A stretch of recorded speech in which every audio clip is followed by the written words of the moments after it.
আসসালামু আলাইকুম এভরিওয়ান, সবাই কেমন আছেন? আলহামদুলিল্লাহ আমরা অনেক ভালো আছি। আজকের এই ভিডিওতে শেয়ার করছি আমাদের বাসার সন্ধ্যার আয়োজন। আজ সন্ধ্যার আয়োজন হচ্ছে আমাদের বাসার নতুন জামাইয়ের জন্য।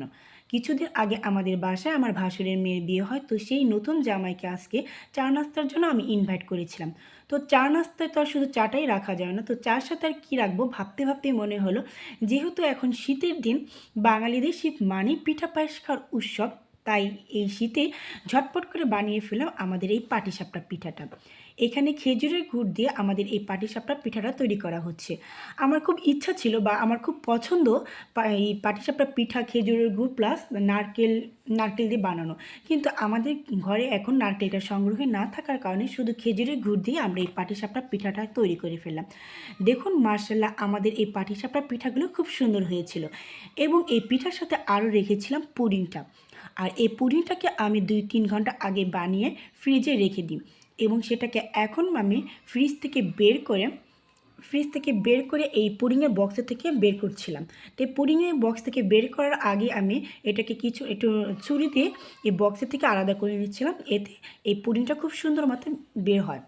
তো এই দেখুন আমাদের পুডিংটা কিন্তু এখন সুন্দর হয়ে গিয়েছে, আর এটা খেতেও কিন্তু খুবই সুস্বাদু ও ইয়াম্মি হয়েছিল। আর এই পুডিংয়ের সাথে আরও রেখেছিলাম একটু নুডলস, আর এই নুডলসটাকে আমি খুব সিম্পল ইয়েতে রান্না করেছিলাম, যেহেতু পুডিং একটা মিষ্টি আইটেম আর হচ্ছে পাটিসাপটা পিঠাও একটা মিষ্টি আইটেম, তো একটু ঝাল হিসেবে আমি এই নুডলসটাকে রেখেছিলাম। যদিও এই নুডলসটা কিন্তু তেমন ঝালই হয়নি, আর আমি ইচ্ছা করে একটু কম ঝাল দিয়েছিলাম, কারণ বাসায় আমাদের অনেক বাচ্চা কাচ্চা আছে, তারা খাবে। এরপর এই টেবিলটাকে আমি এখানে সেটিং করে নিয়েছিলাম নুডলস, পাটিসাপটা পিঠা, পুডিং, এগুলো দেখে আমি, আর তো চা তো আছেই, এগুলো দিয়ে টেবিলটাকে সেটিং করে নিয়ে এবং সবাই মিলে এগুলাকে খুব সুন্দর মতো উপভোগ করি সবাই।